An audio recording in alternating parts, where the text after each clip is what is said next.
Shri P R Sivasankar 2023 May 22-ന് RSSന്റെ general secretary Dattatreya ഹൊസബല്ലയുമായുള്ള കൂടിക്കാഴ്ച, ജൂൺ 2-ന് റാം മാധവുമായി, പിന്നീട് വത്സൻ തില്ലങ്കേരിയുമായി. ഇങ്ങനെ RSS നേതാക്കളെ സംസ്ഥാനത്തിൻ്റെ ക്രമസമാധാന ചുമതലയുള്ള ഒരു ADGPക്ക് ഇങ്ങനെ അടിക്കടി പോയി സന്ദർശിച്ച് വരേണ്ട സാഹചര്യം എന്താണ് എന്ന് വിശദീകരിക്കാൻ കഴിയാതിരുന്നപ്പോഴാണ് CPIM-നെ കൂടി പ്രതിരോധത്തിലാക്കുന്ന തരത്തിൽ മുന്നണിക്കകത്ത് നിന്ന് തന്നെ എതിർശബ്ദങ്ങൾ ഉയർന്നു തുടങ്ങിയത്. ഇപ്പോൾ CPI പറയുന്നത് ആ സ്ഥാനത്ത് ഇരിക്കാൻ കഴിയില്ല, ഇടതുപക്ഷത്തിൻ്റെതായ രീതിയിലുള്ള ഒരു പരിഹാരം ഈ കാര്യങ്ങളിൽ ഉണ്ടാകണമെന്നാണ്.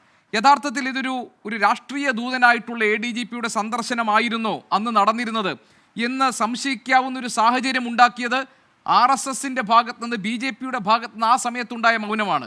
പിന്നീട് അതിനെ നിങ്ങൾ ഭേദിക്കുന്നത് അങ്ങനെ പോയൊരു ഉദ്യോഗസ്ഥൻ കണ്ടാൽ എന്താ കുഴപ്പം എന്ന് ചോദിച്ചുകൊണ്ടാണ്. ഇപ്പോൾ DGPയുടെ റിപ്പോർട്ടിലെ പരാമർശങ്ങൾ, കണ്ടെത്തലുകൾ ADGPയുടെ ഭാഗത്ത് വീഴ്ചയാണെങ്കിൽ സ്വാഭാവികമായി അദ്ദേഹത്തിനെ ആ പദവിയിൽ നിന്ന് നീക്കേണ്ടി വരും.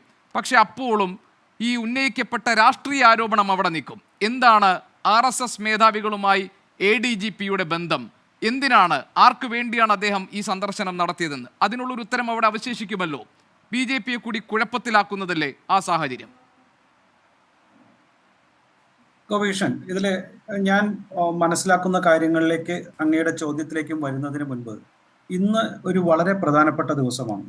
മഞ്ചേശ്വരത്ത് ഒരു വ്യാജ കേസുണ്ടാക്കി BJPയുടെ ബഹുമാന്യനായ സംസ്ഥാന പ്രസിഡന്റിനെ അതിൽ പെടുത്തുവാൻ ശ്രമിച്ചിട്ട് കോടതി അദ്ദേഹത്തെ ഏറ്റവും നല്ല രീതിയിലുള്ള ഒരു വിധി പ്രഖ്യാപിച്ചുകൊണ്ട് അദ്ദേഹത്തെ ആ കുറ്റവിമുക്തനാക്കിയ ഒരു ദിവസമാണ്.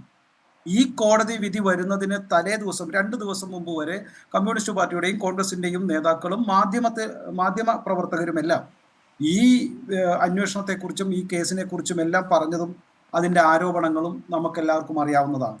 അപ്പോൾ അത്തരത്തിലുള്ള ഒരു വിധിയുടെ ദിവസമാണ് ഇന്ന് ഞാൻ ഓർമ്മിപ്പിക്കാൻ കാരണം, താങ്കൾ പറഞ്ഞ ഈ കേസ്, അല്ലെങ്കിൽ ഈ പൂരം കലക്കലും അതുപോലെ തന്നെ DGPക്ക് എതിരായ അന്വേഷണം, ഈ 3 കാര്യങ്ങൾ, അതേപോലെ ഇപ്പോൾ ശ്രീ നൌഷാദ് പറഞ്ഞ ബാക്കി കാര്യങ്ങൾ, ഈ 3 കാര്യങ്ങൾ കൂടി ഞാൻ എക്സ്പ്ലെയിൻ ചെയ്യാൻ ആഗ്രഹിക്കുന്നു. ഒന്ന്, ഈ DGPക്കെതിരെയുള്ള കേസ് എന്ന് നിങ്ങൾ നിരന്തരം പറയുമ്പോൾ എന്തായിരിക്കും ആ കേസിൽ ഒരു രാഷ്ട്രീയ തീരുമാനം മാറ്റിവെച്ചാൽ എന്തായിരിക്കും ആ കേസ്?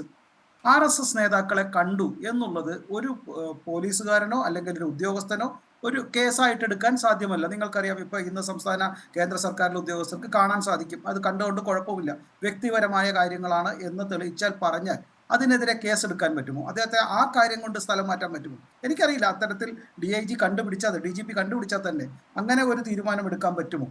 എനിക്ക് തോന്നുന്നില്ല. 1. 2, പൂരം കലക്കി എന്നാണല്ലോ ഇപ്പോഴത്തെ ഒരു ആരോപണം. അതിൻ്റെ എക്സ്പ്ലനേഷനിലേക്ക് ഞാൻ വരാം.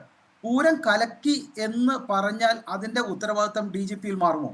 അന്ന് സത്യത്തിൽ ഈ അന്വേഷണം നടത്തുന്ന അവിടുത്തെ മറ്റു പോലീസ് ഉദ്യോഗസ്ഥന്മാർ, ശ്രീ മനോജ് എബ്രഹാം അടക്കം, അവിടുത്തെ പല പോസ്റ്റുകളിലും അപ്പോൾ ഇരിക്കുന്നുണ്ടല്ലോ. ആ പല പോസ്റ്റിലും ഇരിക്കുമ്പോൾ അവരെന്തുകൊണ്ടാണ് ഇൻവെസ്റ്റിഗേഷന് മുൻപ് ഇത്തരത്തിലുള്ള തീരുമാനങ്ങൾ പറയാഞ്ഞത്? ഞാൻ ഒരൊറ്റ കാര്യം ചോദിക്കാം. എന്നാണ് പൂരം ഉണ്ടായിരുന്നത്? ഏപ്രിൽ 20-ാം തീയതി. 26-ാം തീയതി തിരഞ്ഞെടുപ്പ് നടക്കുന്നു. ജൂൺ 5-ാം തീയതി വരെ, അല്ലെങ്കിൽ തിരഞ്ഞെടുപ്പ് കഴിയും വരെ, ശ്രീ നൌഷാദ് അലിയുടെ കോൺഗ്രസ് ഒക്കെ വിശ്വസിച്ചിരുന്നത് K മുരളീധരൻ ഫ്ലൈയിങ് കളേഴ്സിൽ വിജയിക്കുമെന്നല്ലേ?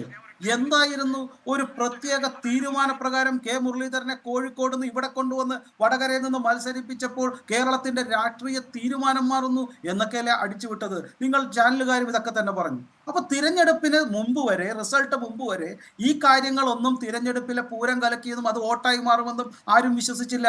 അതുപോലെ തന്നെ തിരഞ്ഞെടുപ്പിൽ ഒരു സംസ്ഥാന സർക്കാരിനെതിരെയുള്ള ആരോപണം ഇങ്ങനെയാണെങ്കിൽ തന്നെ അതെങ്ങനെയാണ് 3ാമത്തെ പാർട്ടിയായ, അല്ലെങ്കിൽ അവിടെ ഒരു MLA പോലും ഇല്ലാത്ത BJPക്ക് അനുകൂലമാകുന്നത്? ഇനി ഒന്നും അല്ലെങ്കിൽ ആലപ്പുഴയിലും അതുപോലെ തന്നെ മറ്റുള്ള തിരുവനന്തപുരത്തും ആറ്റിങ്ങലും ഒക്കെ ഇത്തരം തീരുമാനങ്ങളൊന്നുമില്ലാഞ്ഞിട്ട് ഞങ്ങൾക്ക് വോട്ട് കൂടിയല്ലോ. ഇതെല്ലാം സൂചിപ്പിക്കുന്നത് ഈ തൃശ്ശൂർ പൂരം കലക്കൽ എന്നുള്ളത് മാധ്യമ സൃഷ്ടിയോ വെറും രാഷ്ട്രീയ ആരോപണമോ, കേരളത്തിൽ BJPക്ക് തിരഞ്ഞെടുക്കുമ്പോൾ രാഷ്ട്രീയ നേട്ടം കൊയ്യുവാൻ സാധ്യമല്ല ഇത്തരത്തിലുള്ള ചില കാരണങ്ങളില്ലാതെ എന്ന് വിശ്വസിച്ച് വശംവദരായ ചില രാഷ്ട്രീയ നേതാക്കളുടെ മാനസികമായ വിഭ്രാന്തി മാത്രമാണ്. അതിൽ രാഷ്ട്രീയമായ ഒരു തീരുമാനം പോലും, അല്ലെങ്കിൽ ഒരു മാന്യത പോലും ഇല്ല. അതൊന്നും പറയുമ്പോൾ യുക്തിഭദ്രതയും ഇല്ല ഒട്ടും, ഞാൻ മനസ്സിലാക്കുന്ന പ്രകാരം. 3, അഴിമതിയാണ് DGPക്കെതിരെ പറയുന്നത്. അത് തെളിയിക്കേണ്ടതാണ്. അത് ശ്രീ അൻവർ പറഞ്ഞപ്പോൾ തന്നെ അത് പല കാരണങ്ങൾ കൊണ്ട് പൊളിഞ്ഞ് നമുക്ക് എല്ലാവർക്കും അറിയാം. സ്വർണം കടത്തിലാണെങ്കിൽ അതും സംസ്ഥാന സർക്കാരാണ് അഴിമതിക്ക് ഭാഗമാവുന്നത്. കാരണം ഇപ്പോൾ മുഖ്യമന്ത്രി തന്നെ പറഞ്ഞിട്ടുണ്ട്. അപ്പൊ ഈ പല കാരണങ്ങളും DGPയുടെ അന്വേഷണത്തിൽ വന്നാൽ തന്നെ അത് അജിത് കുമാറിനെ അല്ല, ഒരുപക്ഷെ കൂടുതൽ സംസ്ഥാന സർക്കാരിനെ ആയിരിക്കും ഇത് ബാധിക്കുക എന്നതാണ് ഞാൻ മനസ്സിലാക്കുന്നത്. അതുകൊണ്ട് ഈ അന്വേഷണ റിപ്പോർട്ടിൽ നമ്മൾ പറയുന്നത് പോലെ രാഷ്ട്രീയമായി ഇത്തരം ചർച്ചകൾ നടത്താമെങ്കിലും അന്വേഷണ റിപ്പോർട്ടിൽ ഇതെല്ലാം പെടുത്താൻ പറ്റുമോ എന്നുള്ള കാര്യം എനിക്ക് സംശയം. ഏതായാലും ശ്രീ PR ശിവശങ്കർ, താങ്കൾ പറഞ്ഞതിൽ ഒരു പ്രധാന ഭാഗം ഈ അന്വേഷണ റിപ്പോർട്ടിലെ കണ്ടെത്തലിന്റെ കാര്യത്തിൽ ഈ RSS നേതാക്കളുമായി കൂടിക്കാഴ്ച നടത്തി എന്നത് ഒരു പിഴവായി അന്വേഷണ റിപ്പോർട്ടിൽ കണ്ടെത്താൻ കഴിയുമോ, അതിന്റെ പേരിൽ ഒരു നടപടി ഉണ്ടാകാൻ കഴിയുമോ എന്നുള്ളതാണ്. പക്ഷേ താങ്കൾക്കറിയാമല്ലോ, ഇടതുപക്ഷ രാഷ്ട്രീയത്തിന് ചേർന്നതല്ല ADGPയുടെ ഭാഗത്തുണ്ടായ പെരുമാറ്റം. അതുകൊണ്ട് തന്നെ അങ്ങനെ ഒരാൾ ആ സ്ഥാനത്ത് നിർത്താൻ കഴിയില്ല എന്ന രാഷ്ട്രീയ നിലപാട് CPIയും RJDയും ഒക്കെ മുന്നണിയിലെ ഘടകകക്ഷികൾ എന്ന നിലയിൽ സ്വീകരിച്ചു കഴിഞ്ഞു. അപ്പോൾ തന്നെ എടുക്കാവുന്നതായിരുന്നു ഈ നടപടി. പിന്നെന്തിനായിരുന്നു അന്വേഷണവും അതിനെ തുടർന്നുള്ള നടപടി എന്നുമുള്ള ചോദ്യം അവിടെ അവശേഷിക്കുന്നുണ്ട്.